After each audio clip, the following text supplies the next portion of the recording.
Assalamualaikum warahmatullahi wabarakatuh. Alhamdulillah. Selalu kita memuji Tuhan kita Allah sebagaimana layak dia dipuji sebagai pencipta.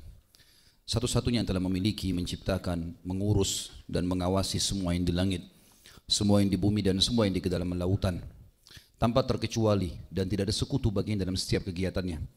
Zat yang maha kuat, maha adil, maha bijaksana, tidak beranak dan tidak diperanakkan, dan dia dengan kemahamurahannya telah menggantungkan segala kebutuhan kita untuk roda kehidupan di muka bumi ini dengan kalimat sederhana namun penuh dengan berkah. Alhamdulillah. Maka jadikan lisan dan bibir kita selalu mengucapkan kalimat ini. Selanjutnya kita panjatkan salam hormat kita tidak pernah henti-hentinya selama nafas kita masih terhembuskan kepada manusia terbaik, manusia yang telah diperintahkan oleh Sang Pencipta Allah untuk dijadikan sebagai suri tauladan. Tidak terkecuali dari bangsa, dari negara, dari suku manapun. Semua suku, semua bangsa, semua jenis kelamin laki-laki dan perempuan, semua jenjang umur, anak kecil ataupun orang tua diperintahkan untuk menciplak dan mengikuti hidup manusia terbaik ini. Dan pasti dia akan bahagia, menang dalam setiap perkaranya dan juga mendapatkan solusi dari setiap masalahnya. Karena memang manusia terbaik ini telah tergambarkan dalam kehidupannya hal yang seperti itu. Jadi kalau seseorang mengikutinya pasti akan sama dengan dia. Manusia terbaik ini telah tergambarkan dalam kehidupannya kemenangan di setiap peperangan, kemenangan dari musuh-musuhnya, solusi dari masalah-masalahnya, dan kebahagiaan serta kekayaan terpenuhi semuanya. Dan juga Sang Pencipta Allah memerintahkan kita agar mengucapkan salam hormat kepada manusia terbaik ini dan langsung dibalas oleh Sang Pencipta Allah 10 kali. Diberikan rahmat dengan mengucapkan sekali, maka sangat wajar kalau kita selalu membacakan salawat dan taslim kepada Nabi besar Muhammad sallallahu alaihi wasallam. Tentu tidak henti-hentinya saya selalu mengucapkan kepada teman-teman yang memiliki semangat untuk hadir di majelis ilmu, ikhlaskan niat kita semuanya agar kita bisa mendapatkan pahala sedang berada di jalan Allah. Sebagaimana sabda baginda Nabi alaihi salatu wassalam, siapapun yang keluar menuntut ilmu, mengajar atau belajar, maka dia di jalan Allah. Di dalam hadis yang lain, siapapun yang keluar menuntut ilmu, ikhlas karena Allah, mengajar atau belajar, maka dia akan mendapatkan pahala haji yang sempurna. Tadi dihasankan oleh para ulama hadis.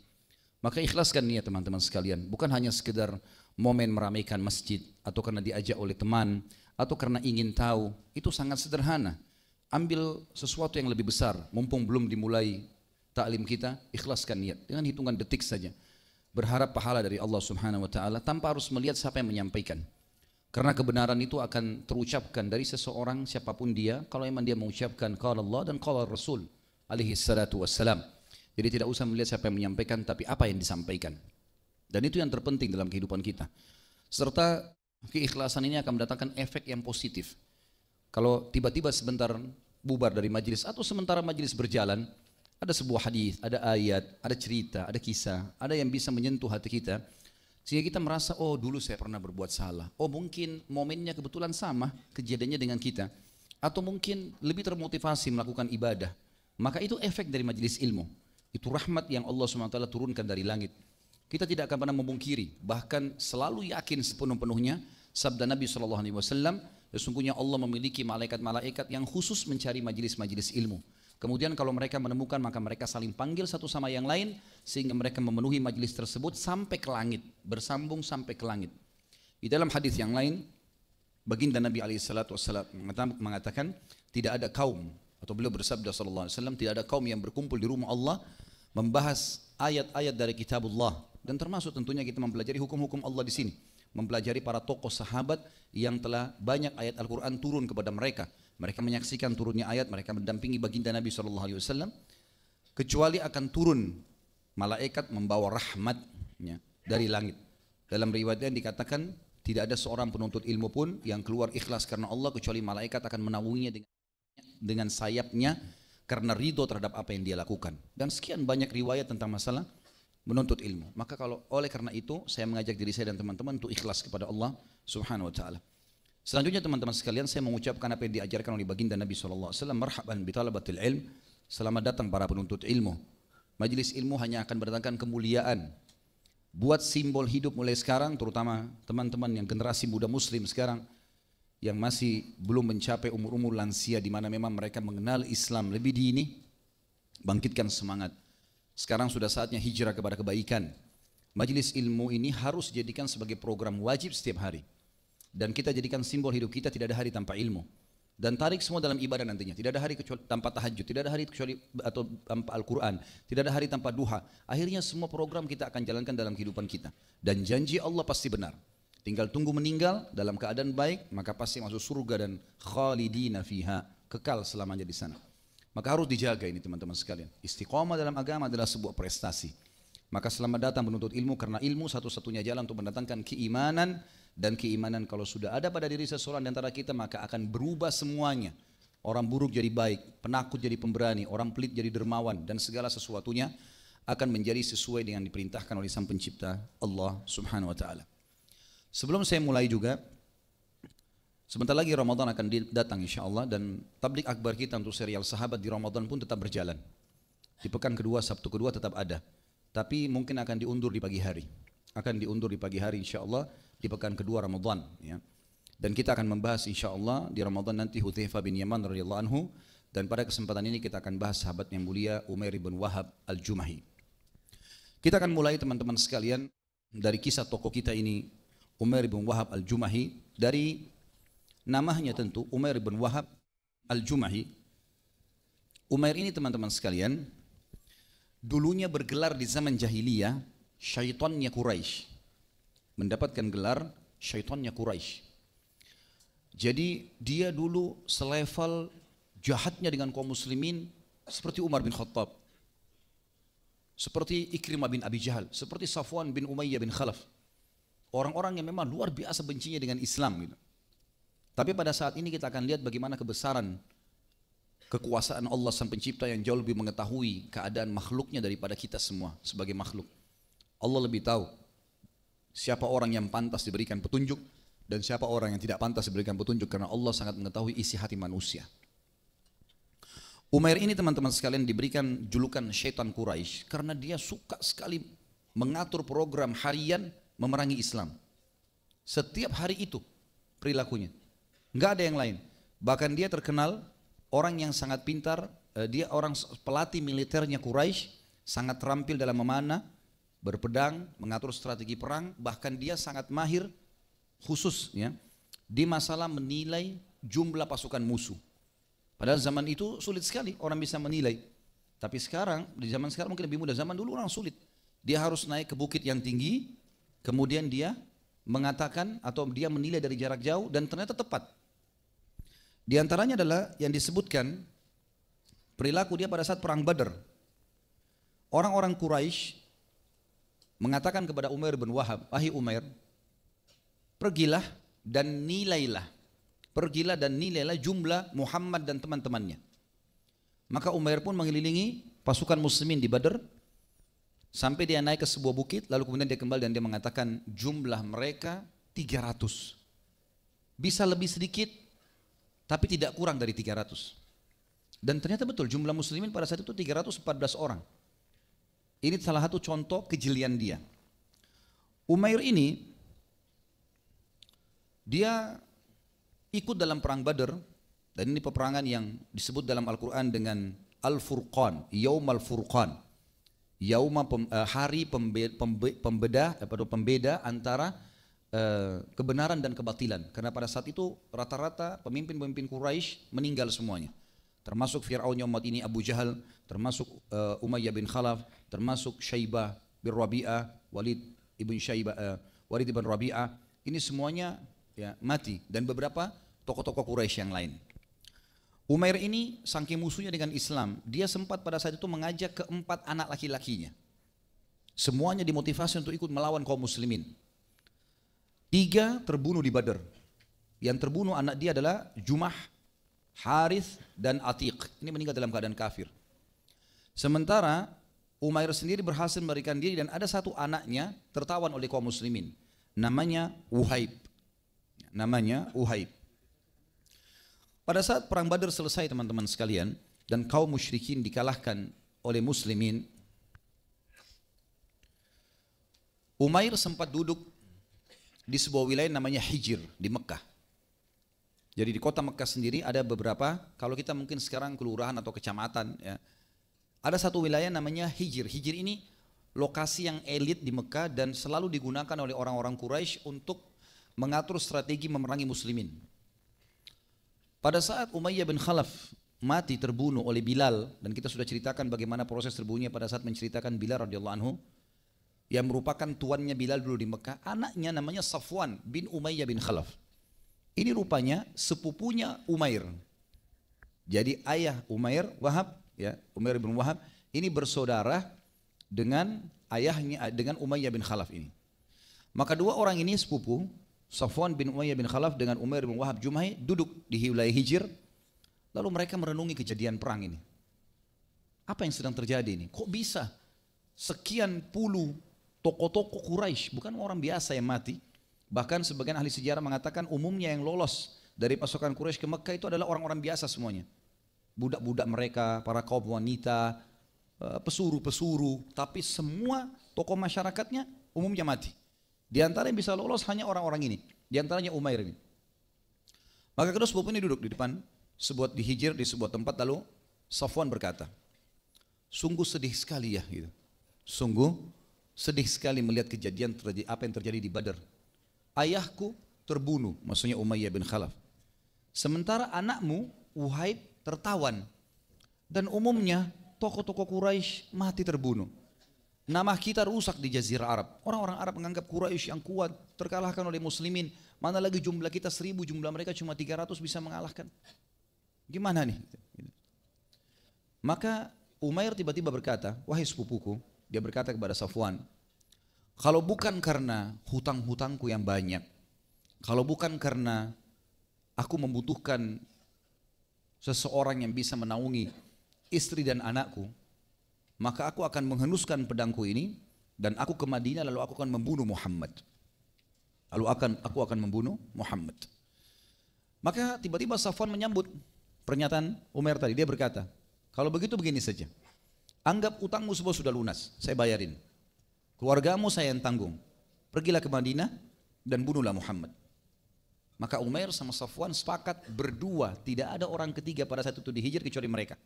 Sepakat berdua, tidak satupun masyarakat Mekah yang disampaikan pada saat itu. Lalu Umair pun mengatakan, baiklah, saya akan pergi. Dia cari pedangnya yang terbaik, dibubuhi dengan racun yang mematikan, kemudian dia pun menuju ke kota Madinah. Kebetulan pada saat itu, selesai perang Badar, baginda Nabi SAW bermusyawarah dengan sahabat, kita apakan nih? Tawanan-tawanan Badar diapakan nih? Ada 60 orang tawanan Badar, banyak. Ditanyalah beberapa orang sahabat, diantaranya Abu Bakar. Abu Bakar mengatakan, ya Rasulullah, kerabat kita, masih ada hubungan kerabat. Artinya bebasin saja. Kalaupun mereka mau dihukum, maka suruh mereka bayar upeti. Lalu Nabi SAW balik ke Umar bertanya, hai Umar, apa pendapatmu? Kata Umar, ya Rasulullah, datangkan orang yang terdekat di antara mereka dari kerabatku yang ditawan nih, saya tebas lehernya. Datangkan yang terdekat kepada Abu Bakar, suruh dia tebas lehernya. Datangkan si fulan kepada si fulan, suruh tebas lehernya. Masing-masing bunuh kerabat terdekatnya. Kata Nabi SAW, kenapa Umar? Kenapa kok tegas sekali begitu? Kata Umar, ya Rasulullah, orang-orang ini keluar dari Mekah bawa pedang. Keluar ingin memerangi Allah dan Rasulnya. Mereka bukan orang-orang yang zimmi, orang kafir yang tidak keluar perang. Ini keluar berperang, ini peperangan pertama kita bersama mereka. Maka harus kita tunjukkan ketegasan kita kepada orang-orang kafir. Rupanya Nabi SAW cenderung dengan pendapat Abu Bakar. Artinya, sudahlah, kita bayar upeti saja. Lalu Umar diam. Nabi SAW pun menjalankan keputusannya, dikirimlah orang ke Mekah untuk menyampaikan bahwasanya siapa yang mau nebus kerabatnya silahkan, boleh saja datang, gitu kan? Walaupun sebenarnya keesokan paginya Nabi SAW, dan saya sudah ceritakan di kisah Abu Bakar dan Umar radhiyallahu anhum ajma'in ini, sebelum sholat subuh Umar bin Khattab masuk masjid menemukan Nabi SAW bersama Abu Bakar sedang menangis. Maka Umar berkata, ya Rasulullah, wahai Abu Bakar, apa yang membuat kalian berdua menangis? Beritahukan kepada aku supaya saya ikut menangis. Karena enggak mungkin dua orang ini nangis kecuali pasti hebat luar biasa di kejadiannya. Kata Nabi SAW, hai Umar, kalau turun azabnya Allah, kami semua kena kecuali kamu. Maka Umar menangis, kenapa ya Rasulullah? Ada apa dengan saya? Kata Nabi SAW, Allah telah turunkan firman-Nya yang menyetujui pendapatmu. Mestinya orang-orang ini bunuh semua.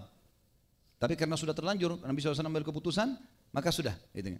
Allah SWT sudah memaafkannya. Gitu. Ringkas cerita teman-teman, masyarakat Mekah sudah rame-rame menuju ke Madinah untuk menebus kerabat-kerabatnya. Nah, Umair menunggangi momen itu. Dia datang ke Madinah, menunggangi momen seakan-akan dia akan menebus anaknya. Tradisi orang dulu juga teman-teman sekalian, kalau dia menaruh pedang itu ada tempat-tempatnya. Kalau dia cuman model, ya, biasanya ditaruh di bagian depan perutnya, diikat dengan tali. Kalau dia berjaga-jaga di pinggang kanan atau pinggang kirinya. Kalau dia mau membunuh itu ditaruh digantung di bagian punggung belakangnya, talinya terikat di depan lehernya. Gitu. Umair menaruh pedang itu di punggungnya. Dia lupa karena dia terlalu semangat ingin membunuh Nabi SAW. Maka dia taruh di situ, dia nggak taruh di pinggangnya, gitu kan? Kemudian juga karena buru-buru ke Madinah, dia nggak bawa tebusan, dia nggak bawa sesuatu. Begitu masuk di pintu kota Madinah, kebetulan yang menjadi kepala keamanan Madinah Umar bin Khattab. Ya. Kenapa antum ketawa? Begitu Umar lihat dia, langsung Umar berkata, Umair bin Wahab Jumahi, syaitannya Quraisy. Dia bilang sama orang-orang, hati-hati dengan orang ini. Dia tidak pernah datang kecuali untuk sesuatu niat yang buruk. Gitu. Dan demi Allah, dia lebih aku benci daripada anjing, kata Umar. Luar biasa orang ini. Dan Umar berkata, dialah yang telah menerka jumlah pasukan kami di Badr. Ya, dengan, bahkan dia sempat di Badr Umair mengingatkan orang-orang Quraisy. Apa yang dia bilang?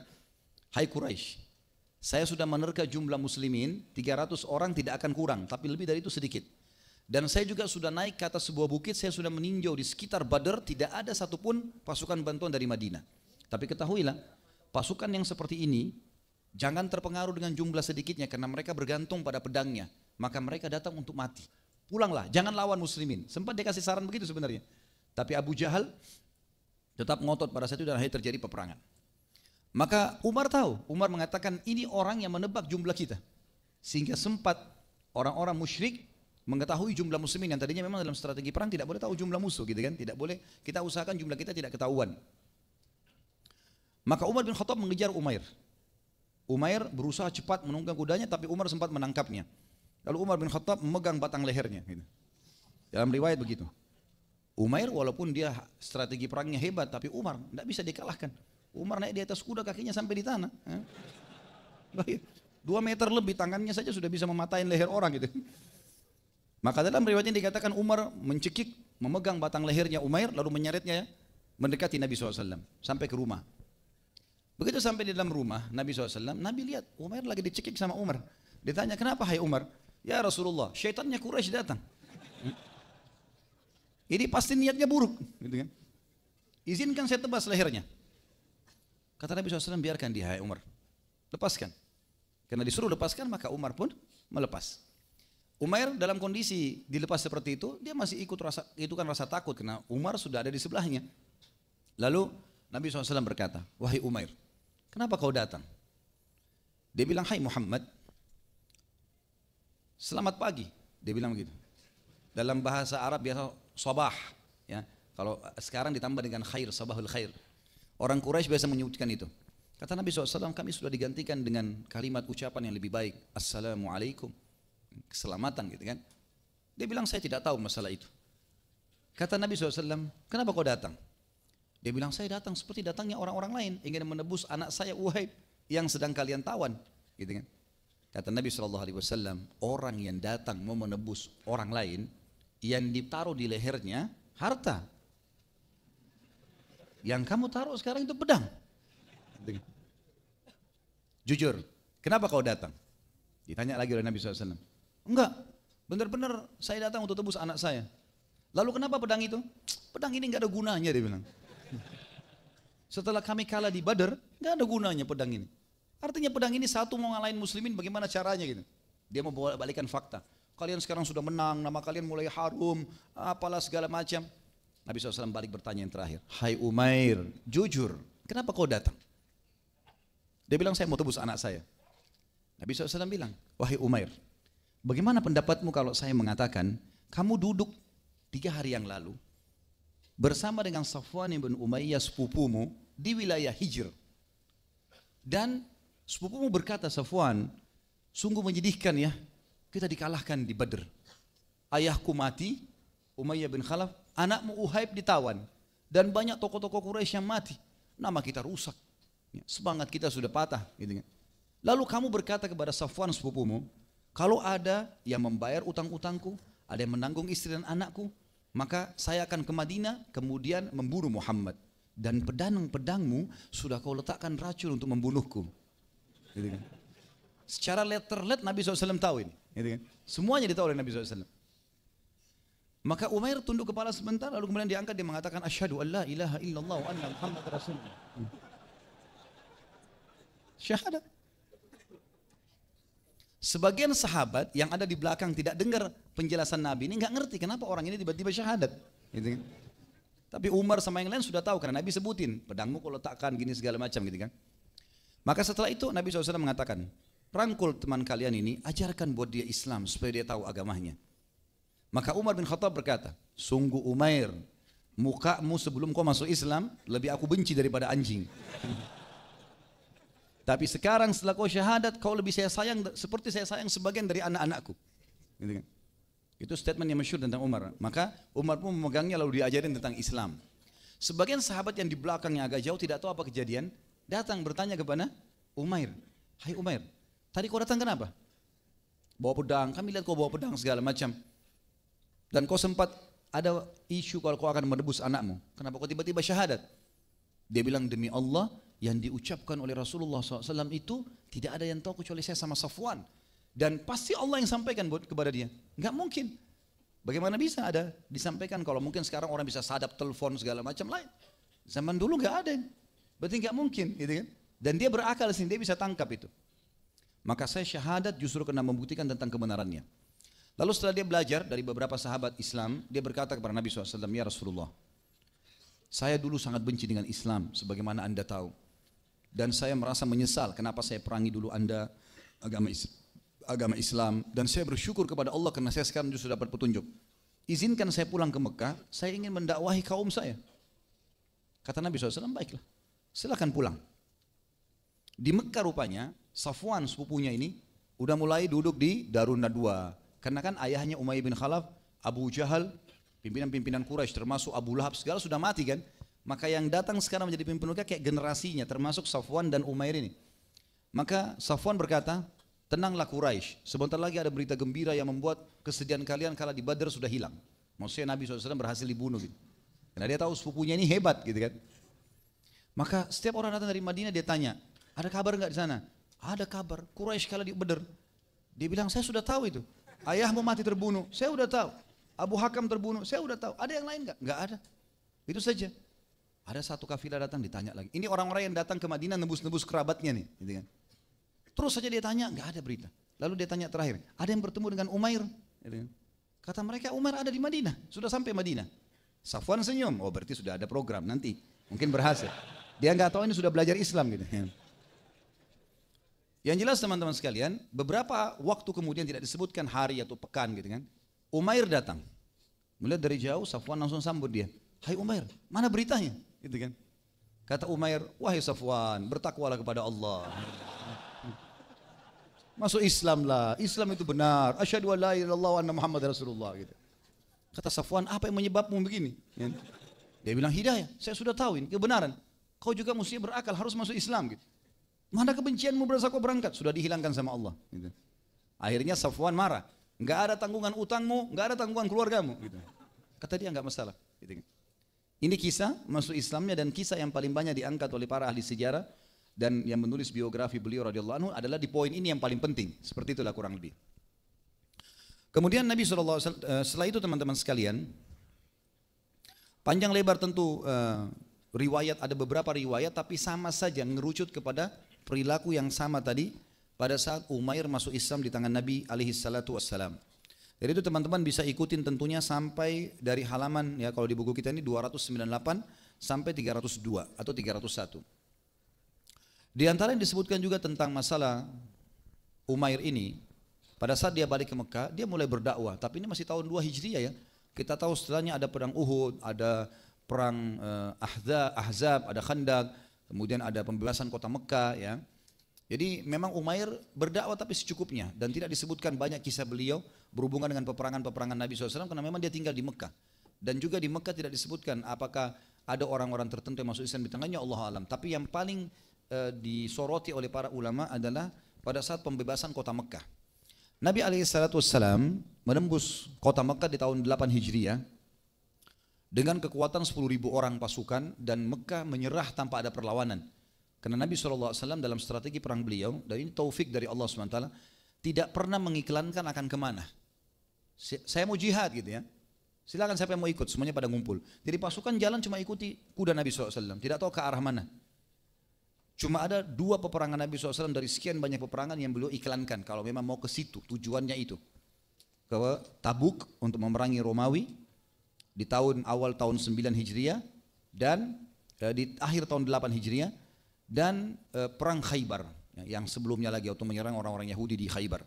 Yang lain semua Nabi SAW merahasiakan termasuk Mekah. Sampai pasukan muslimin sudah tiba di dekat pintu gerbang Mekah, tinggal kurang lebih 1 mil saja, 2 kilometer lah. Orang-orang Quraisy tidak tahu kalau pasukan muslimin sudah sampai di situ. Dan pada malam itu Abbas masuk Islam. Nanti kita ceritain insya Allah di zamannya Abbas radhiyallahu anhu atau bahasannya. Kemudian Abu Sufyan juga keluar, akhirnya bertemu, akhirnya masuk Islam. Masuk Islam Abu Sufyan. Ringkasnya sampai Mekah dikuasai. Waktu Mekah dikuasai ada 10 orang yang Nabi SAW suruh bunuh, kan gitu. Ini sudah kita bahas di bahasan Ikrimah bin Abi Jahal. Salah satunya adalah Safwan bin Umayyah bin Khalaf, sepupunya Umair. 10 orang ini kalian temukan dimanapun bunuh, termasuk kalau mereka bergantung pada kiswanya Ka'bah, bunuh. Di Ka'bah nggak boleh orang bunuh orang, nggak boleh tumpah darah. Tapi Nabi SAW suruh. Di antaranya Safwan bin Umayyah bin Khalaf. Safwan ini lari meninggalkan Mekah, dan Safwan ini memiliki terkenal orang yang pedagang terbesar dalam perlengkapan perang, pedang, panah, perisai dan seterusnya. Safwan termasuk bersama Ikrimah bin Abi Jahal, waktu kita bahas Ikrimah bin Abi Jahal, yang sempat membentuk pasukan kecil lalu menyerang pasukannya Khalid bin Walid pada saat pembebasan kota Mekah, tapi mereka kalah gitu. Safwan melarikan diri pada saat itu, melarikan diri. Maka Ikrimah bin Abi Jahal radhiyallahu anhu sempat masuk Islam gara-gara istrinya. Istrinya datang kepada Nabi SAW masuk Islam lalu mengatakan, ya Rasulullah, Ikrimah lagi pergi ke Afrika, izinkan saya mengejarnya dan berikan jaminan. Kata Nabi SAW, bawalah suamimu, gak ada masalah. Lalu ringkas tentu sudah kita ceritakan di Ikrimah, dijemputlah Ikrimah oleh istrinya, kemudian di jalanan tidak mau digauli karena dia katakan saya adalah muslimah, kamu masih kafir, sampai hanya Ikrimah masuk Islam untuk tiba di Mekah. Rupanya kejadian ini memicu Umair untuk meminta izin kepada Nabi SAW, ya Rasulullah, sepupu saya Safwan, dia sudah lari, sebagaimana Ikrimah dapat jaminan, boleh gak saya kasih jaminan? Apalagi istrinya Safwan masuk Islam. Kata Nabi SAW, susul sepupumu, silahkan. Maka dikejarlah oleh Umair. Bertemulah mereka pada saat itu teman-teman sekalian. Khilaf di antara ahli sejarah pertemuannya apakah itu di Taif ataupun itu di Jeddah, gitu kan. Yang jelas Umair sempat mendapatkan sepupunya, lalu berkata, wahai Safwan, kemana engkau akan pergi? Muhammad telah menguasai Mekah dan risalahnya benar, mulia. Dia orang yang tidak pernah terkenal bohong sebelumnya. Kenapa kau tidak mau masuk Islam? Apalagi saya diutus oleh Nabi SAW untuk menjemputmu. Silahkan, kamu kembali, ada jaminan. Kamu bisa masuk dan dapat jaminan 4 bulan. Gitu kan. Riwayat pertama mengatakan 2 bulan, riwayat kedua 4 bulan. Maka kata Safwan, apa jaminannya? Kebetulan Umair sempat berkata sebelum meninggalkan Mekah, ya Rasulullah, berikan aku sebuah tanda yang membuktikan supaya aku ini utusanmu, dan Safwan mau datang ke Mekah. Nabi SAW kasih imamahnya, cabut lalu dikasih ini sebagai jaminan, ini imamahku. Pergilah Safwan, Umair kesana lalu mengatakan ini imamahnya Nabi SAW, silakan datang. Maka datanglah Safwan. Begitu bertemu dengan Nabi SAW, lalu kata Nabi, kata Safwan, hai Muhammad, aku telah dapat berita dari sepupuku kalau engkau menjaminku dan aku bisa lolos. Kata Nabi SAW, turunlah dari kuda. Dia bilang, saya tidak akan turun sampai engkau menyebutkan jaminanmu. Maka Nabi SAW mengatakan, iya, kau punya jaminan 4 bulan untuk berfikir. Artinya bisa, kamu punya keamanan walaupun tidak masuk Islam, silahkan. Kata Safwan, baiklah. Kemudian dia turun, dia menjabat tangan Nabi SAW. Lalu mulailah Nabi SAW waktu itu menyusun pasukan menuju ke perang Hunain, lembah yang berada di antara Mekah sama Taif. Waktu itu muslimin butuh senjata karena jumlah muslimin 10.000 orang punya senjata. Tapi ada pasukan lain yang datang sekitar 2.000 orang bergabung dengan pasukan muslimin sehingga jumlah mereka mencapai 12.000. 2.000 ini kurang senjatanya. Nabi SAW datang kepada Safwan lalu berkata, hai Safwan, bisa enggak senjata ini saya pakai untuk pasukan? Kata Safwan, ini sebagai rampasan perang karena aku kalah atau karena sukarela atau pinjaman? Kata Nabi SAW, pinjaman, sukarela. Saya akan kembalikan dan ini jaminan, saya akan bayar, gitu kan? Di sini kita lihat bagaimana akhlak Nabi SAW yang mulia, walaupun beliau sudah menguasai Mekah, Beliau tetap memberikan hak orang yang memang tidak jadikan harta rampasan perang. Karena Nabi SAW sempat mengiklankan di Gunung Safa pada saat mengumpulkan Quraisy, mengatakan kalian semua bebas, tidak ada tawanan perang dan semua harta kalian kembali pada kalian. Jadi termasuk Safwan di sini. Maka Safwan tersentuh dengan itu, tapi dia belum masuk Islam. Lalu Safwan pun ikut di perang Hunain dalam kondisi dia dalam keadaan kafir untuk membela sukunya saja, karena sama-sama dari Quraisy. Dan setelah balik sebelum 4 bulan dia akhirnya masuk Islam. Dan masuk Islamnya Safwan itu ada bahasan masalah Safwan radhiyallahu anhu. Yang ini tentu ayahnya juga Umayyah bin Khalaf, orang yang sangat luar biasa seperti Ikrimah. Abu Jahal ayahnya luar biasa benci dalam Islam, tapi anak-anaknya subhanallah dapat hidayah. Dan nanti juga akan menjadi ibrah yang akan kita ambil pelajaran pada kesempatan kita ini adalah masalah hidayah atau petunjuk dari Allah Sang Pencipta. Tentu sampai sini cerita tentang masalah Umair ini teman-teman sekalian yang ditulis oleh penulis kita di sini. Ya. Dan saya akan coba masuk ke manaqibnya dan juga ad-durus wal ibar. Apa sih keutamaannya Umair dan juga pelajaran yang bisa kita ambil. Yang pertama teman-teman sekalian, seperti umumnya para sahabat adalah salah satu yang masuk Islam dan akhirnya menjadi sahabat, dan ini sudah satu keutamaan sendiri. Karena sahabat definisinya sudah pernah kita sebutkan harus melihat Nabi SAW dengan mata kepalanya, kemudian beriman, kemudian meninggal dalam keyakinan tersebut. Dan Umair tetap di Mekah sampai dia meninggal dalam keadaan Islam. Berarti dia salah satu sahabat, dan ini karunia yang luar biasa ini. Itu kelebihan yang pertama. Kelebihan yang kedua adalah masuk Islamnya Umair disebabkan karena mukjizat Nabi Muhammad SAW. Tentu ada yang masuk Islam teman-teman itu karena petunjuk, maksudnya karena mungkin ada yang mengajaknya atau mungkin ada kejadian tertentu terjebak ya pada keadaan akhirnya dia masuk Islam. Kan ada beberapa kisah-kisah seperti itu. Dan ada yang masuk Islam justru karena mukjizat Nabi SAW. Ya, nanti akan kita sebutkan dalam ad-durus wal ibar pelajaran kita beberapa orang-orang yang memang masuk Islam karena mukjizat baginda Nabi alaihissalatu wassalam. Ini mukjizat karena Nabi bisa ulangi perkataannya. Sama dengan kita sebutkan kokohnya Islamnya Abu Sufyan pada saat itu kan. Bagaimana dia duduk di dekat Ka'bah, kemudian Nabi SAW menyebutkan apa yang dia ucapkan, sehingga hanya jadi tambah kokoh keimanannya gitu, keislamannya. Yang ketiga keutamanya dia adalah dia menjadi da'i. Dan ini seharusnya keadaan seorang muslim. Bagaimana dia setelah masuk Islam, atau mungkin kalau yang sudah lahir dalam keadaan Islam kemudian dia pelajari Islam, sudah mulai faham, hadiri pengajian, maka dia mendakwakannya sehingga menjadi da'i. Sebagaimana sabda Nabi SAW, balighu anni walau ayah, sampaikan dariku walaupun cuma sebuah ayat gitu kan? Tapi yang sudah kita fahamin, misal kita sudah tahu tentang bab sholat wajib misalnya, tata cara yang lalu kita dakwakan kepada tetangga-tetangga kita di dekat rumah, atau jemaah di masjid dekat rumah kita, atau keluarga kita, istri, anak, sepupu, siapa saja, maka itu adalah hal yang mestinya disampaikan ya, dakwah, jadi da'i. Dan ini yang terjadi pada dia. Dia menutup kesalahannya dengan menjadi da'i, dan da'i punya keutamaan sendiri tentunya ya. Da'i itu berarti orang-orang yang memanggil orang di jalan Allah, maka setiap orang mendapatkan petunjuk karena dia, maka dia akan panen pahalanya asal dia ikhlas kepada Allah Subhanahu wa taala. Yang keempat, dia menjadi penjamin bagi sepupunya Safwan bin Umayyah bin Khalaf, salah satu tokoh Quraisy, dan akhirnya masuk Islamlah Safwan gitu kan. Maka terlengkapkanlah seluruh pemimpin Quraisy masuk Islam pada saat itu, karena Abu Sufyan sudah masuk Islam, kemudian Umair masuk Islam, kemudian Ikrimah masuk Islam, dan ini Safwan masuk Islam. Maka satu kota Mekah akhirnya masuk Islam gara-gara semua keempat tokoh-tokoh ini masuk Islam. Dan sebabnya masuk Islamnya orang ini sehingga seluruh masyarakat Mekah sempurna masuk Islam justru karena Umair penyebabnya. Ini keutamaan ya. Dan tugas kita dalam dakwah teman-teman hanya menyampaikan, bukan penerimaan. Dan ini sudah pernah saya sampaikan. Kita tugasnya menyampaikan. Masalah dia terima nggak terima, dia berubah nggak berubah, bukan urusan kita itu. Nggak harus sama kita sama sekali. Kita hanya cukup menyampaikan. Sebagaimana Allah berfirman kepada Nabi Muhammad SAW, ma alaika illal balagh.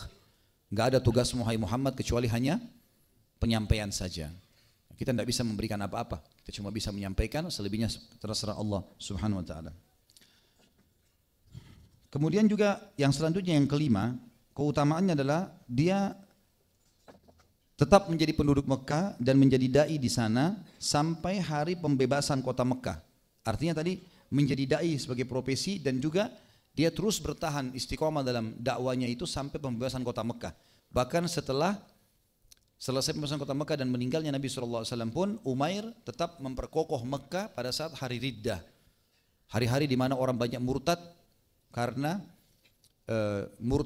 justru meninggalnya Nabi SAW, dan dia sempat menjadi salah satu orang yang mempertahankan Mekah pada saat itu bersama dengan Suhail bin Amr, penulis kesepakatan Hudaybiyah yang dulu dibenci sekali oleh Umar dan beberapa sahabat ridwanullahi alaihim. Akhirnya Nabi SAW larang untuk membunuhnya karena ternyata memang setelah masuk Islam dia menjadi penyebab Mekah kokoh pada saat di waktu banyak suku-suku Arab murtad dengan meninggalnya Nabi SAW.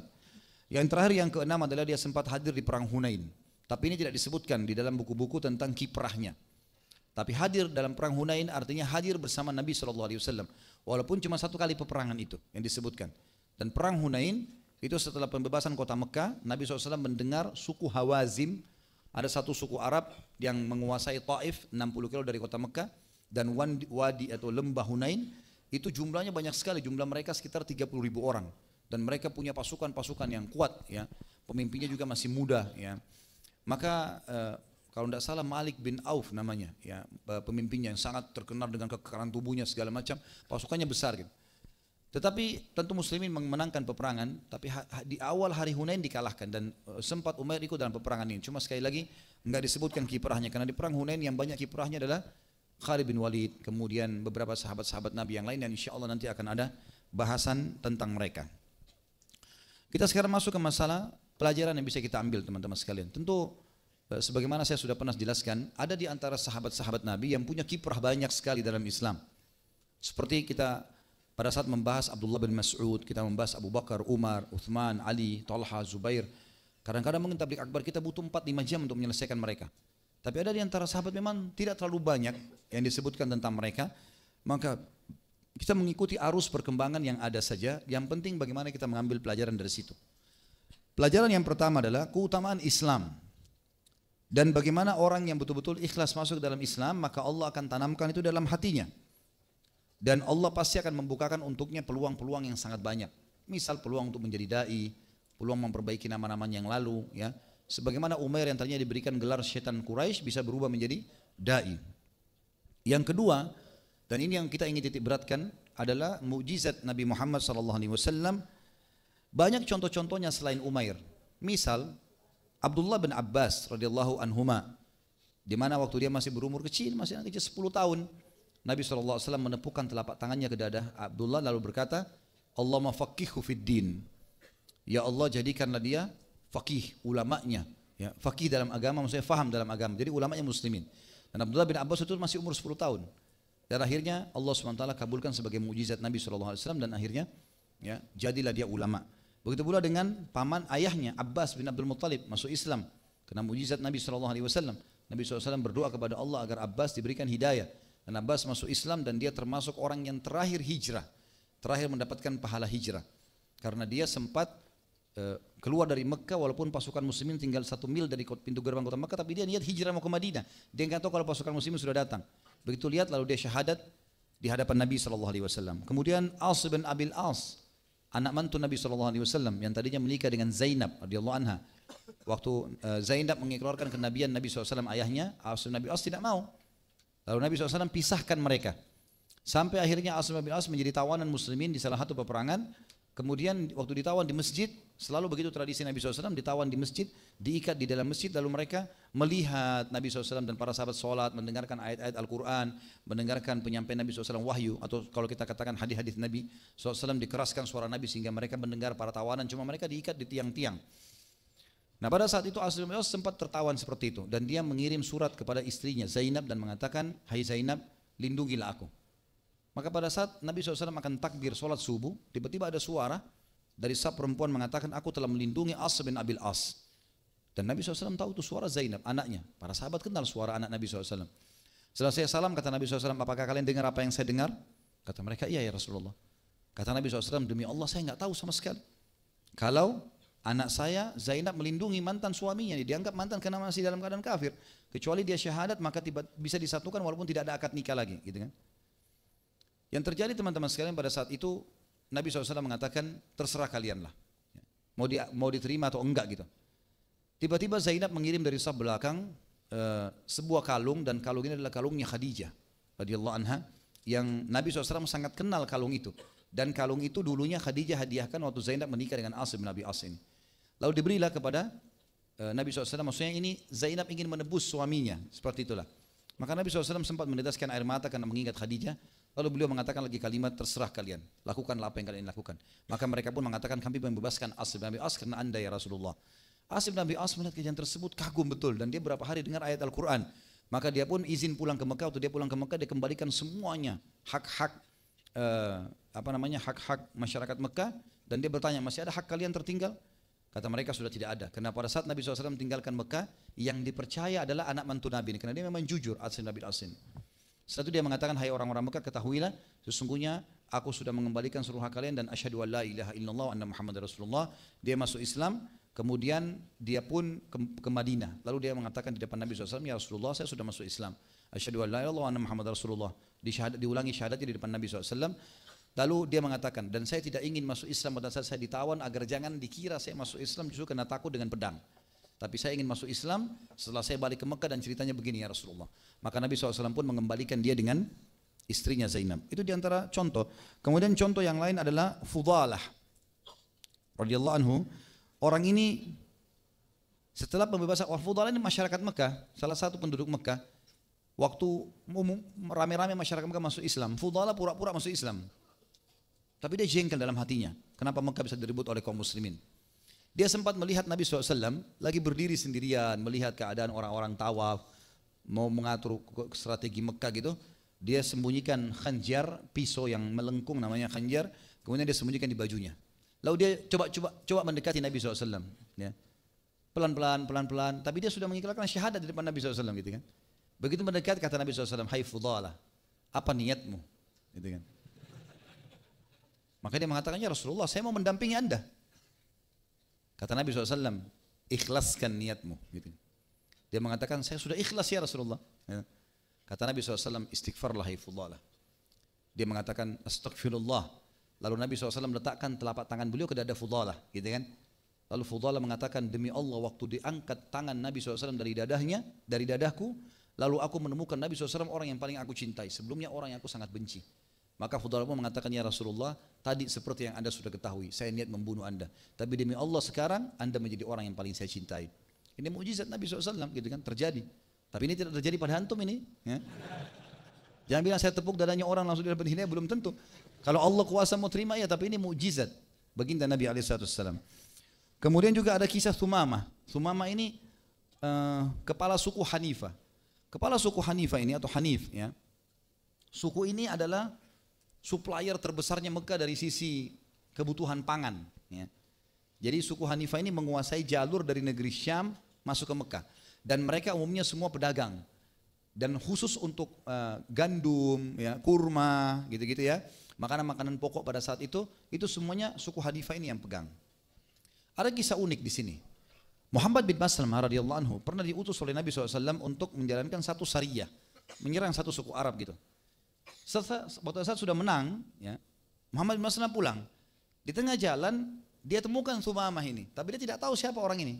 Thumamah ini kebetulan dari satu tempat mau kembali ke sukunya dia, suku Hanif, mau masuk ke Mekah umroh gitu. Maka Muhammad bin Maslamah kira orang ini adalah dari suku yang sedang diserang. Ditangkaplah jadi tawanan, dibawalah ke Madinah. Tiba di Madinah, Muhammad bin Maslamah menyerahkan harta rampasan perang, menyerahkan para tawanan. Nabi SAW gembira karena pasukannya berhasil mengalahkan. Lalu waktu Nabi muter-muter di tawanan perang, Nabi lihat ada Thumamah. Nabi SAW panggil para sahabat termasuk Muhammad bin Maslamah. Kalian tahu siapa yang kalian tawan ini?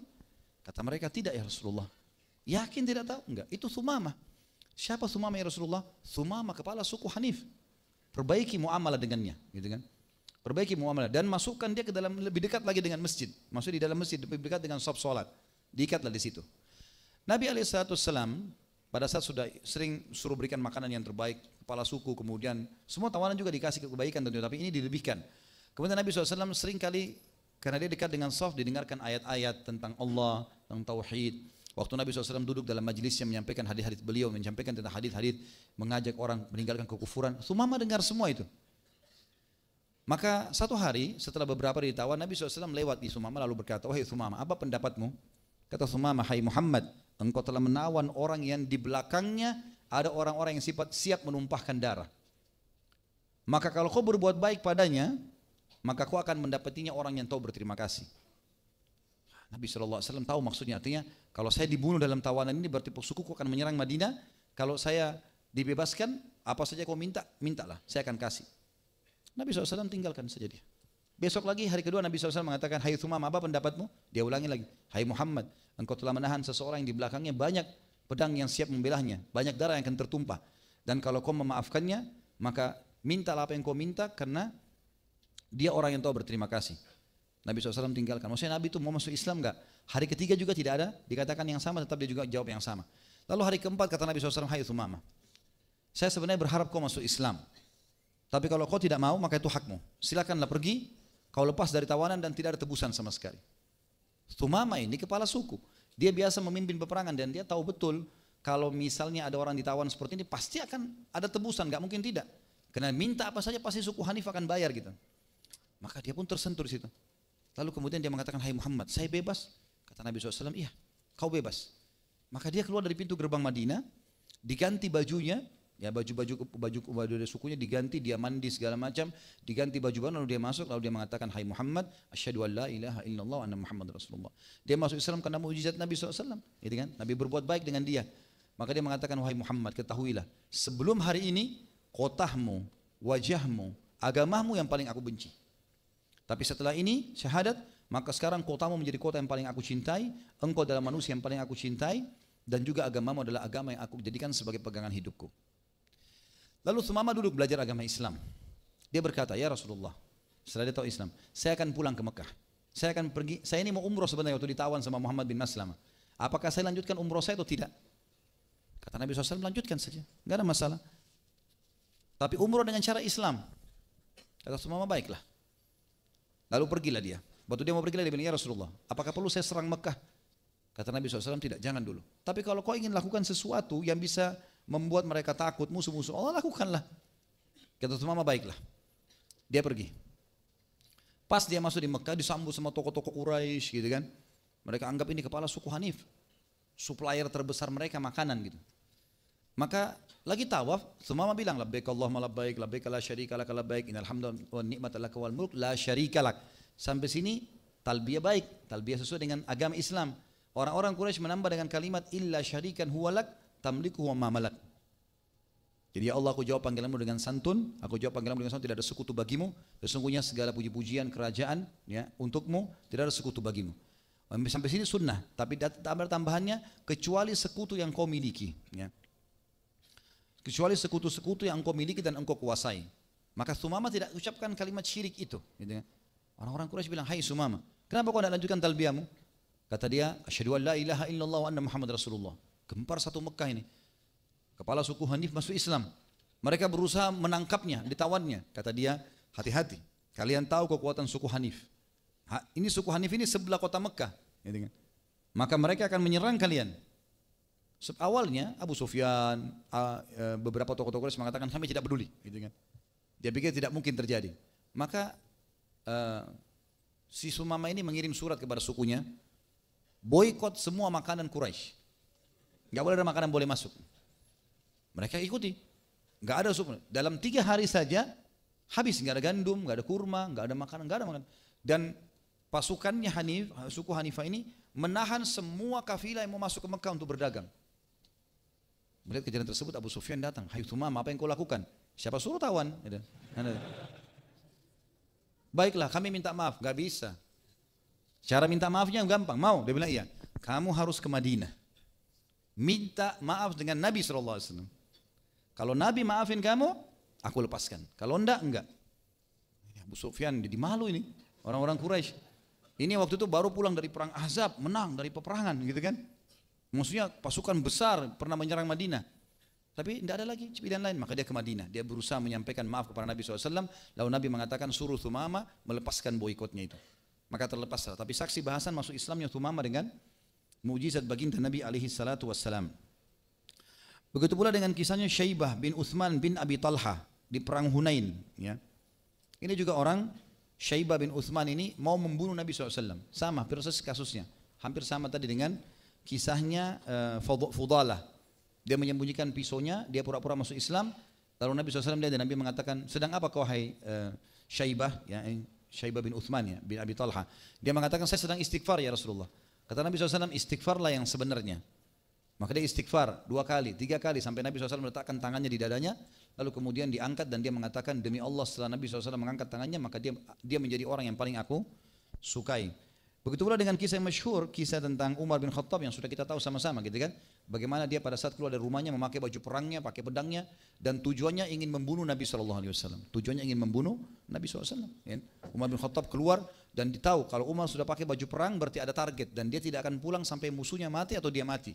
Ya, maka Umar pun keluar, kemudian mencari rumah Nabi SAW, tapi tidak, di rumah Nabi tidak ada, lalu dia tidak tahu Nabi lagi di mana, kebetulan lagi di Darul Arqam. Ketemu dengan seorang sahabat mengatakan, hai Umar, kenapa kau mencari Muhammad? Sementara adikmu sendiri Fatimah dengan suaminya, ya, Sa'id bin Zaid, itu juga sudah masuk Islam. Maka Umar pun ke sana, akhirnya sampai dia tersentuh dengan ayat Al-Quran surah Thaha, lalu dia datang ke Darul Arqam. Gitu kan? Waktu dia masuk ke dalam rumah Darul Arqam, maka Nabi SAW berdiri di hadapannya. Lalu memegang pundaknya dan menyentak sambil mengatakan, hai Ibnu Khattab, belum tibakah saatnya kau tunduk dengan ayat-ayat Allah? Maka Umar duduk di lantai. Lalu Nabi SAW sentak yang kedua kali, hai Ibnu Khattab, belum tibakah saatnya kau tunduk dengan hukum-hukum Allah, ayat-ayat Allah? Maka Umar menangis yang ketiga kali, hai Ibnu Khattab, belum tibakah saatnya kau tunduk dengan ayat Allah dan kau menunggu azabnya Allah datang?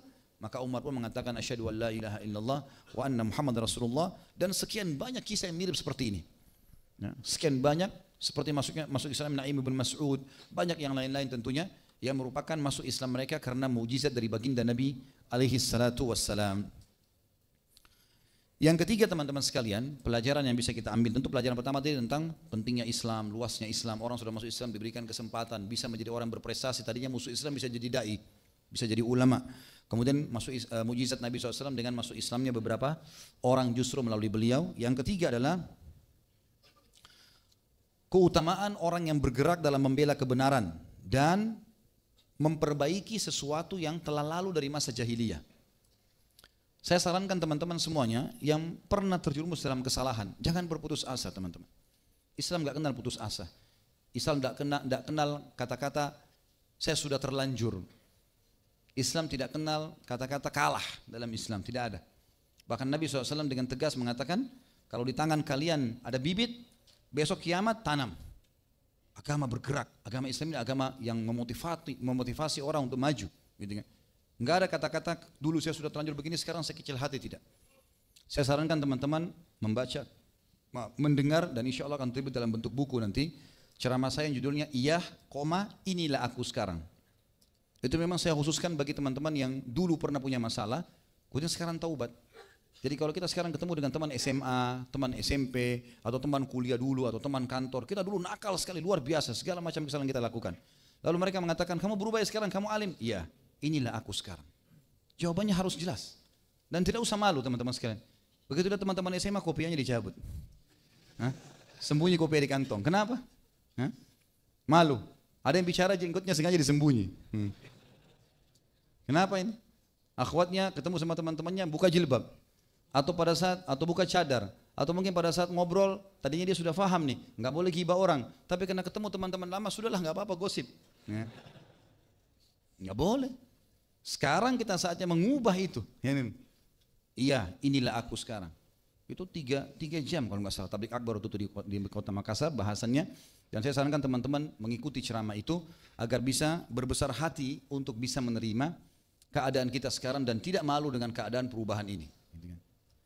Teman-teman juga tentu bisa dengar riwayat kisah kita tentang Mus'ab bin Umair radhiyallahu anhu yang dulunya orang kaya raya di Mekah, sahabat Nabi. Kalau Mus'ab lewat bau wanginya kecium semuanya. Satu jalan itu di kota Mekah tercium bau wanginya. Tapi setelah masuk Islam, orang tuanya yang kaya raya memboikot semuanya, disiksa segala macam, berubah. Sama itu dia mati syahid di perang Uhud radhiyallahu anhu, itu tidak ada baju kecuali baju yang di badannya saja. Karena pada saat dia berubah semua, tidak ada lagi uangnya, tidak ada hartanya. Kemudian waktu dia meninggal kata para sahabat, kami menemukan Mus'ab, kalau kami tutup kepalanya kakinya kelihatan, kalau kami tutup kakinya maka kami temukan kepalanya terlihat. Maka Rasulullah SAW menyuruh menutup kepalanya dan kaki ditutup dengan sisa-sisa pelapa kurma. Tapi perubahan tidak memalukan bagi orang Islam kalau berubah menjadi orang yang lebih baik. Tampil nggak masalah. Ya. Iya, ini aku sekarang. Kita lebih baik begitu. Selanjutnya teman-teman sekalian yang keempat adalah, dan ini penutupan bahasan kita sebenarnya dari ibro dan pelajaran, dan ini cukup panjang, sedikit saya akan jelaskan. Adalah masalah Fadlu hidayah atau keutamaan hidayah, membahas masalah hidayah. Hidayah petunjuk dari Allah Subhanahu wa taala, dan saya sebatas ilmu saya teman-teman sekalian, saya sempat mencari dengan referensi Mu'jam Al-Fadh Al-Quran, karena di sana ada term-term ya, atau potongan-potongan ayat ya, yang kita bisa tahu dari surah apa saja dan ayat berapa gitu. Saya coba menghitung pelan-pelan kemarin itu, kalau saya tidak salah saya menemukan sekitar 316 ayat berbicara tentang masalah hidayah. Dan ini termasuk besar. Saya dulu subhanallah waktu menyusun materi tentang judulnya di YouTube ada bekal dunia akhirat, masalah takwa. Saya menemukan takwa itu 228 ayat dan saya pikir itu sudah sangat banyak. Ternyata hidayah jauh lebih banyak, ada 316 ayat. Berarti ada pesan penting di situ yang ingin disampaikan oleh Allah Subhanahu wa taala melalui kitabnya dan juga lisan nabinya Muhammad alaihi salatu wassalam. Tentu kalau saya simpulkan teman-teman sekalian, nanti akan kita sebutkan dan kita baca tentang statement Ibnu Qayyim rahimahullah tentang masalah hidayah ini. Tapi saya simpulkan hidayah minimal dibagi dua oleh para ulama. Nanti Ibnu Qayyim menyebutkan 4. Ada namanya hidayatul irsyad. Artinya petunjuk ya, hidayah petunjuk dari Allah, tapi dia masuk dalam bab irsyad. Manusia melakukannya, mengaplikasikannya. Seperti misalnya kita mengajak sholat ya, kita mengajak jihad, kita mengajak puasa ya. Semua ini teman-teman sekalian adalah hidayah irsyad. Seperti juga momen di mana Nabi Nuh alaihissalam ya, yang akhirnya istrinya meninggal dalam keadaan kafir, anaknya dalam keadaan kafir, itu namanya hidayah irsyad. Jadi Nabi Nuh coba berusaha menyampaikan, tapi bukan di tangan Nabi Nuh alaihissalam memaksa mereka harus beriman. Karena setelah 900 tahun didakwahi tetap saja begitu, meninggal. Nabi Lut juga begitu istrinya, Nabi Ibrahim ayahnya, gitu kan, sempat didakwahi Azar. Kemudian juga bagaimana Nabi Musa alaihissalam mendakwahi Fir'aun, itu juga Nabi Musa alaihissalam menyampaikan irsyadnya, tunjuknya. Ya, selebihnya kuasa Allah. Kemudian Namrud, kemudian kaum Nabi Saleh, Thamud, kaum Hud, kaum suku Ad, ya. Kemudian kisah Rukanah yang mengajak Nabi SAW bergulat.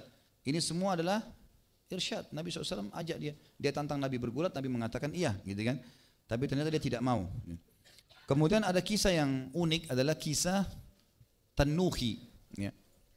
Sudah pernah saya ceritain belum? Udah kebiasaan. Pasti belum. Ini yang bilang belum tidak dapat hadiah buku nanti. Atau yang bilang belum bujang kali ya. Jadi Nabi SAW waktu keluar setelah pembebasan kota Mekah, ada peperangan besar setelahnya. Setelah perang Hunain, perang kota Taif, beliau keluar ke Tabuk. Tabuk wilayah sekarang masuk Saudi ya, yang sering kalau antum dengar di musim dingin di Saudi sekarang 10 tahun terakhir ini sering turun salju, gitu kan. Wilayah Tabuk dulu kekuasaan Romawi. Nabi SAW ingin menunjukkan kekuatan muslimin, maka beliau keluar. Pertama kali muslimin terkumpul sampai 30.000 orang pasukan perang. Nabi iklankan terkumpul semuanya. Keluarlah Nabi SAW ke sana. Ya.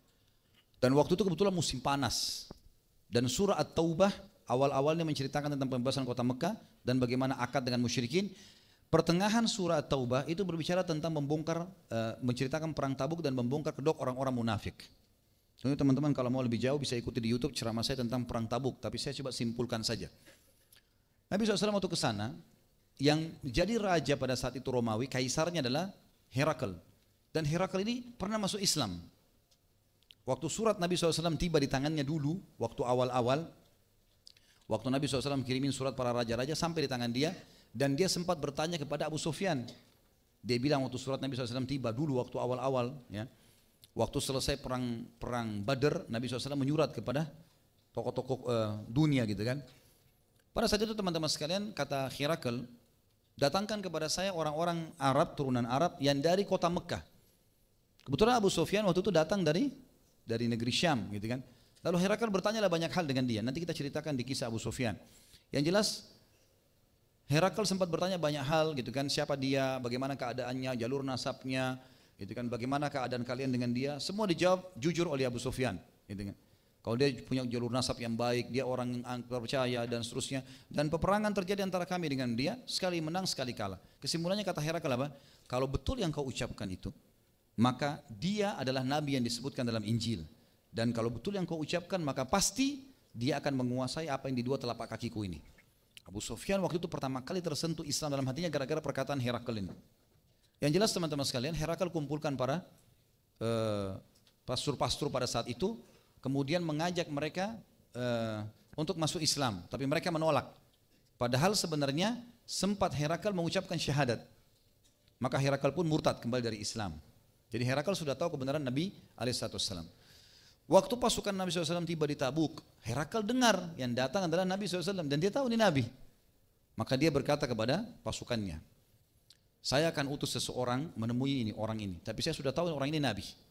Dan kalian tahu saya seorang pastor. Maka saya akan utus seorang utusan, kalau utusan saya membawa informasi yang saya inginkan, berarti dia sudah pasti Nabi. Harus kalian bisa mengikutinya. Diutus salah satu orang namanya Tanuhi. Ya, dalam buku-buku bahasa Arab begitu, saya tidak tahu dalam bahasa Inggrisnya. Tanuhi ini datang ke pasukan muslimin karena dikirim oleh Herakal dan disambut oleh Nabi SAW. Orang ini kebetulan anak muda yang memang Herakal minta, saya minta anak Nasrani yang bisa bahasa Arab dan kuat agamanya, enggak mudah murtad gitu. Dan pada Tanuhi datang ke sana, Nabi SAW heran melihat bahasa Arabnya bagus sekali, orangnya cerdas. Maka Nabi SAW tawarkan Islam. Tapi pesannya Herakal, begitu kau ketemu sama Muhammad itu, tanda kenabian pertamanya adalah, lihat dia tanya enggak tentang suratnya sudah sampai ke saya atau enggak. Kalau dia tanya itu berarti tanda kenabian sudah ada. Maka begitu tiba, Tanuhi ketemu Nabi SAW, dia bilang saya utusan Herakal. Kata Nabi SAW, saya mau tanya sebelum kamu duduk, surat saya sudah sampai ke tangan Herakal enggak? Ini tanda kenabian sudah ada gitu kan. Itu kata Herakal, itu bahasa dia. Kemudian Herakal meminta juga dia untuk melihat tanda kenabian di pundak Nabi SAW. Tapi bukan dengan cara meminta, dia harus menunggu momen. Maka Tanuhi mengatakan, hai Muhammad, izinkan saya tinggal di pasukan muslimin beberapa hari, saya ingin melihat keadaan kalian. Nabi SAW biarkan sampai 5 hari. Tiap hari Nabi datangin, tiap hari Nabi duduk, tiap hari Nabi dakwahi, tiap hari Nabi langsung yang dakwahi, bayangkan aja. Ya. Kita kalau didatangi seorang syekh tiap hari ke rumah kita nasihatin, udah luar biasa, kapok-kapok tobat gitu kan. Iya maaf sudah ini ayat tentang neraka segala macam kapok. Ini Nabi SAW dakwahi tiap hari ketemu dikasih makanan khusus. Terakhir Nabi bilang masuk Islam dan Tanuhi, apa yang kurang jelas? Dia bilang saya bagian dari kaum saya. Apa jawaban Nabi SAW? Subhanallah, maha suci Allah. Lalu dia baca firman Allah, innaka la tahdi man ahbabta walakin Allah yahdi man yasha. Hai Muhammad, kau tidak bisa memberikan petunjuk siapa yang kau sukai, tapi Allah memberi petunjuk kepada siapapun yang dia sukai. Jadi di sini teman-teman sekalian, Nabi SAW menunjukkan irsyadnya. Ini loh Islam, ini loh begini, ini loh begini. Tapi masalah dia terima itu tidak ada hubungannya sama sekali. Tapi masuk dalam masalah hidayah ini. Sampainya informasi ke kuping kita, itu hidayah dari Allah. Gitu kan? Tapi masih hidayah irsyad. Ya, artinya petunjuk yang sampai. Ya. Kemudian yang kedua teman-teman sekalian adalah hidayah taufik. Hidayah taufik adalah murni dari Allah ini. Allah Subhanahu wa taala kalau mau maka dapat, kalau enggak. Tapi tentu hidayah taufik ini tidak lepas dengan keadilan dan kemahabijaksanaan Allah. Ya. Seperti Fir'aun. Fir'aun tadi sudah kita sebutkan, dia masuk dalam irsyadnya Nabi Musa alaihissalam, diberikan petunjuk. Tapi subhanallah, Allah tidak berikan taufiknya. Kenapa? Karena Allah tahu orang ini tidak akan beriman. Tidak akan beriman. Memang dasarnya orang ini, Allah sudah tahu ujungnya dia tidak akan beriman. Tapi Nabi Musa AS disuruh kasih irsyad. Dia enggak mau. Ya. Ini masuk dalamnya. Tapi Allah SWT dengan kemahaadilannya, bukan berarti Allah paksa dia harus jadi buruk, enggak. Tapi Allah tahu taufiknya untuk siapa. Banyak ayat berhubungan dengan masalah ini. Seperti tadi ayat yang sudah kita bacakan, surah Al-Qasas. Surah nomor 28 ayat 56 tadi, a'udzubillahi minasyaitonirrajim, innaka la tahdi man ahbabta walakinnallaha yahdi man yasha. Wallahu a'lamu bil muhtadin. Sesungguhnya kau tidak bisa memberikan petunjuk siapa yang kau cintai hai Muhammad, tapi Allah memberikan petunjuk siapapun yang dia suka, yang dia mau, dan dia lebih tahu siapa yang pantas mendapatkan hidayah. Ayat ini turun kepada siapa? Kepada Nabi SAW pada saat Abu Talib atau sudah meninggal dunia. Abu Talib punya jasa besar dalam Islam, gitu kan? Tapi apa kata Nabi SAW dalam hadis riwayat Muslim? Orang yang paling berat, orang yang paling ringan siksaan di neraka adalah Abu Talib. Dia diberikan sendal dari api neraka yang membuat otaknya mendidih. Apa sebabnya? Waktu mau meninggal, dia tahu kebenaran Islam. Lalu Nabi SAW mengatakan, hai pamanku, ucapkan la ilaha illallah, syahadat. Aku akan tolong kamu pada hari kiamat. Selesai, jasamu besar. Abu Jahal di kepalanya, Fir'aunnya umat ini. Gitu kan? Dia bilang, hai Abu Talib, kalau kau ucapkan kami akan benci kau selamanya. Kami akan ceritakan segala macam keburukanmu. Gitu. Lalu kemudian dia bingung antara keduanya, lalu dia mengatakan, saya tidak bisa meninggalkan agama nenek moyang saya. Dia tidak sangka, tiba-tiba pada saat itu tercabut ruhnya, meninggal. Maka Nabi SAW sedih, paman yang disayangi, punya pengorbanan saking besarnya pengorbanan Abu Talib sampai pernah 3 tahun suku Hashim, suku Muttalib, suku yang dipimpin oleh Abu Talib ini diboikot oleh Quraisy 3 tahun. Nggak boleh nikah, nggak boleh transaksi, nggak boleh sampai kelaparan. Dikenal dengan Syi'ib Abu Talib. Ada dulu perkampungan Abu Talib di Mekah bersama kaum muslimin hanya karena membela kesukuan saja gitu. Tapi subhanallah Allah mengatakan kau tidak bisa memberikan petunjuk siapa yang kau cintai. Allah lebih tahu kenapa Abu Talib tidak syahadat. Ini namanya hidayah taufik. Begitu juga dengan firman Allah Subhanahu wa taala di dalam surah Al-An'am, surah nomor 6 ayat 125, dan ini mirip dengan kejadian Umair bin Wahab ya. Betul dengan mukjizat Nabi SAW, tapi ini taufik dari Allah. Musuh Islam tadinya Umar bin Khattab, dan tadi banyak contoh-contoh yang sudah saya sebutkan, musuh-musuh Islam bisa dapat taufik. Allah tahu orang-orang ini layak mendapatkan petunjuk, maka Allah berikan taufiknya. Seperti dalam surah Al-An'am surah nomor 6 125 berbunyi, A'udzubillahi minasyaitonirrajim, faman yuridillahu an yahdiyahu yashrah sadrahu lil Islam. وَمَنْ يُرِدْ أَنْ يُضِلَّهُ يَجْعَلْ صَدْرَهُ ضَيِّقًا حَرَجًا كَأَنَّمَا يَصَّعَّدُ فِي السَّمَاءِ كَذَلِكَ يَجْعَلُ اللَّهُ الرِّجْزَ عَلَى الَّذِينَ لَا يُؤْمِنُونَ. Siapa yang Allah inginkan beri petunjuk kepadanya, Allah akan lapangkan dadanya menganut Islam.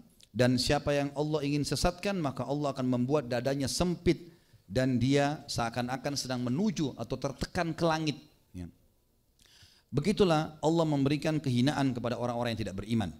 Jadi di sini sekali lagi hidayah taufik itu Allah Subhanahu wa taala memang keputusan mutlaknya tapi dengan keadilan dan kebijaksanaannya. Jadi tidak ada sama sekali kezaliman di situ. Sekarang kita dengarkan sebagai penutup teman-teman sekalian statement yang disampaikan oleh Ibnu Qayyim rahimahullah, dan beliau membagi hidayah menjadi 4. Ibnu Qayyim rahimahullah menyebutkan ada 4 macam atau tingkatan hidayah. Kalau tadi saya simpulkan ada 2 ya. Itu yang diumumnya sampai para ulama. Yang pertama, beliau mengatakan hidayah itu ammah. Hidayah yang sifatnya umum. Hidayah ini meliputi semua makhluk hidup dengan jenisnya yang beragam. Dan ini tentu sangat rinci penyampaian beliau rahimahullah. Jadi maksudnya seperti hewan tahu makanannya, hewan tahu cara melahirkan induk hewan ya. Kemudian hewan anak bayinya tahu cara menyusui ya. Kita mungkin semua juga begitu tahu bagaimana ini tangan fungsinya untuk ini ya.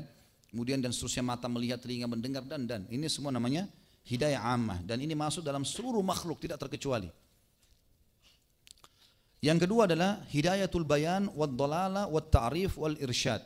Artinya hidayah bayan ya, hidayah yang berisi penjelasan ya, argumentasi yang seperti tadi kita jelaskan, hidayat irsyad ya.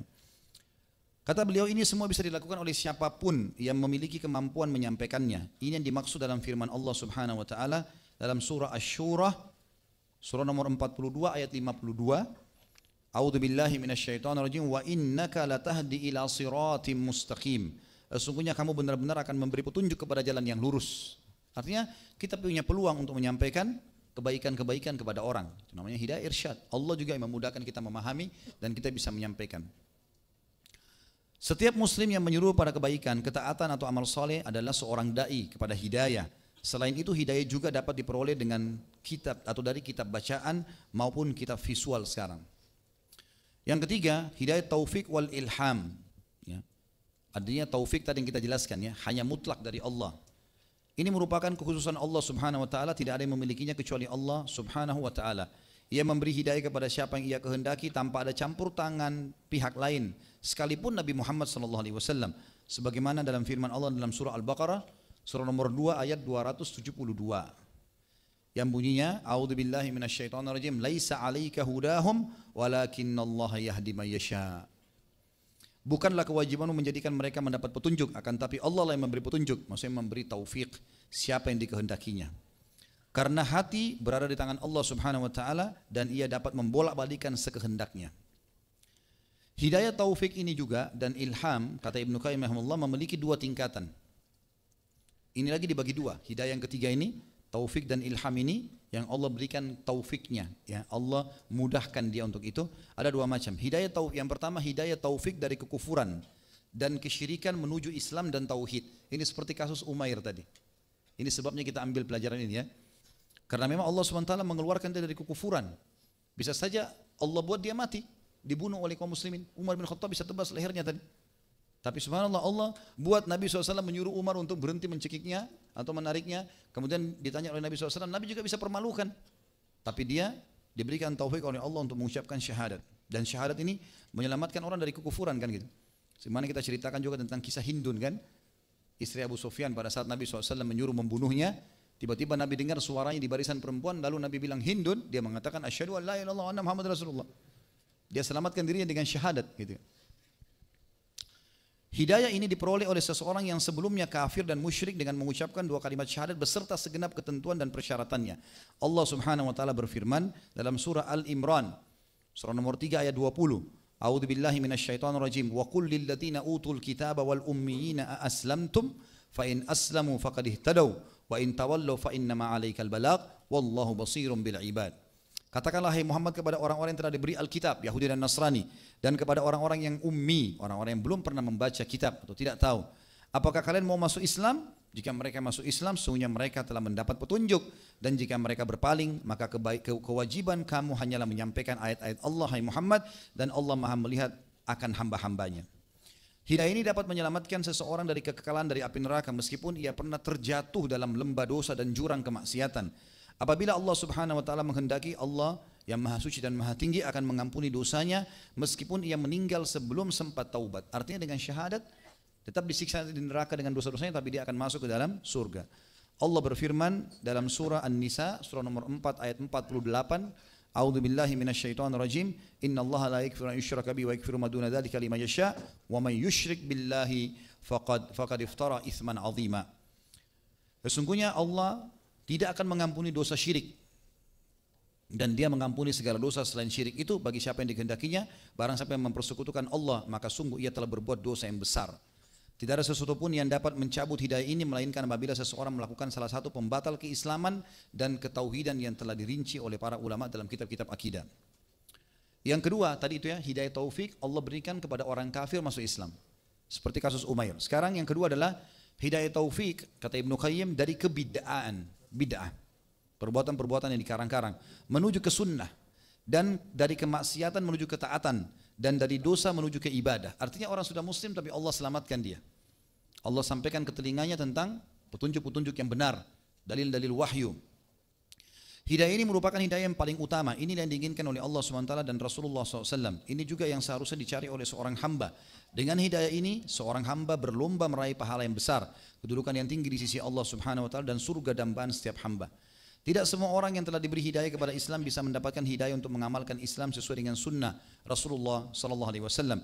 Bahkan sudah menjadi sunnatullah, ketetapan Allah Azza wa Jal. Banyak pihak yang menyimpang dan sesat, sedangkan yang sedikit, yang selamat dari mereka hanya sedikit.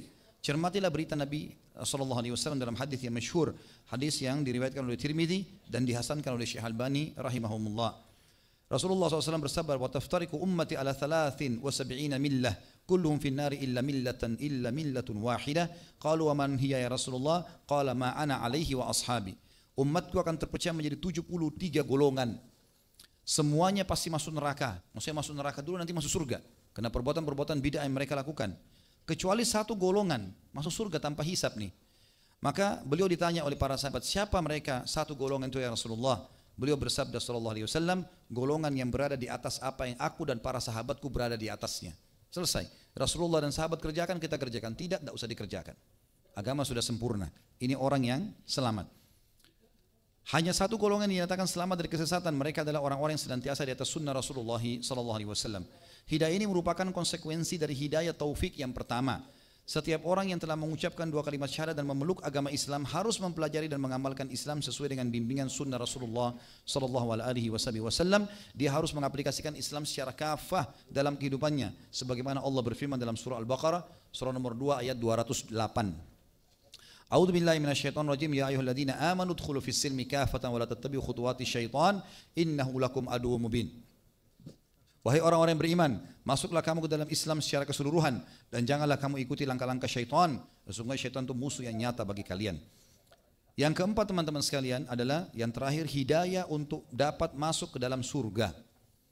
Allah Subhanahu wa taala berfirman tentang ahli surga dalam surah Al-A'raf surah nomor 7 ayat 43. A'udzu billahi minasyaitonir rajim wa qalu alhamdulillahilladzi hadana lihada. Para ahli surga akan berkata setelah masuk di surga, segala puji bagi Allah yang telah menunjuki kami kepada surga ini. Keempat tingkatan hidayah ini, kata beliau dalam penutupan, bertahap sifatnya. Seorang hamba yang belum mencapai tingkatan kedua tidak akan mencapai hidayah tingkatan yang ketiga. Untuk mendapat tingkatan hidayah yang keempat, ia harus melalui tingkatan yang kedua dan ketiga. Demikianlah seterusnya. Ya. Jadi artinya hidayah ini saling berhubungan satu sama yang lainnya. Hanya saya tadi itu adalah rincian yang bisa kita ambil pelajaran darinya. Allahu a'lam. Kita berdoa kepada Allah SWT semoga majlis kita diberkahi olehnya dan dijadikan sebagai tambahan amal kita pada hari kiamat. Semoga seluruh amal yang pernah kita kerjakan sekecil sampai sebesar apapun sampai menjelang ajal datang nanti diterima dengan kemahamurahannya. Dan semoga semua dosa yang pernah kita kerjakan juga kedua orang tua kita dan seluruh kerabat dan orang-orang yang kita kenal diganti dengan kemahamurahan Allah menjadi pahala. Dan kita berdoa selalu agar Indonesia menjadi aman, tentram, damai. Seluruh rezeki jadi diberikan oleh Allah Subhanahu wa taala dan seluruh umat Islam berada di bawah naungan ukhuwah Islamiyah, diangkat perselisihan di antara mereka, disatukan hati mereka di bawah naungan keimanan dan juga semoga seluruh ibadahnya kembali kepada Al-Qur'an dan Sunnah dan seluruh wilayah di Indonesia juga diberikan pemimpin muslim yang adil yang kembali kepada Al-Qur'an dan Sunnah dan semoga Indonesia menjadi contoh bagi negara-negara yang lain. Dan tidak pernah lupa kita doakan saudara kita di Palestina, di Syria, di Yaman, di Irak, di Myanmar, di Ahsa, dimanapun bagaimana sedang tertindas, semoga Allah ikhlaskan niat mereka, terima para syuhada mereka, mudahkan Islam di tangan mereka dan tangan kita semua dan semoga Allah partisipasikan kita bersama mereka di pahala baik dengan doa, dengan harta juga dengan jiwa kita dan semoga Allah dengan kemahamurahannya menyatukan kita semua di surga firdausnya tanpa hisab menyatukan kita di majelis ilmu yang mulia ini. Kalau benar dari Allah, kalau salah dari saya mohon dimaafkan dan bagi teman-teman yang punya kesempatan masih bisa hadir hari Rabu insyaallah silakan hadir di majelis kita juga di sini setiap Rabu malam terutama teman-teman yang kebetulan lagi mampir ke Jakarta dan silakan kami membuka peluang untuk masuk ke web resmi di www.khalidbasalama.com dan kami selalu mengingatkan sebelum majelis supaya tidak usah ikut menyoting. Karena shootingan-shootingan yang kadang-kadang dibuat oleh teman-teman mungkin kualitas kamera ada bermasalah, mungkin ada ceramah yang perlu diedit. Tim sudah ada alhamdulillah, web resmi sudah ada, tinggal diambil silahkan disebarin dan tolong jangan dikomersialkan. Ya, ini penting sekali agar dakwah bisa menyebar insyaallah. Mungkin begitu saja. Subhanakallahumma bihamdika, asyhadu an la ilaha illa anta astaghfiruka wa atubu ilaik. Wassalamualaikum warahmatullahi wabarakatuh.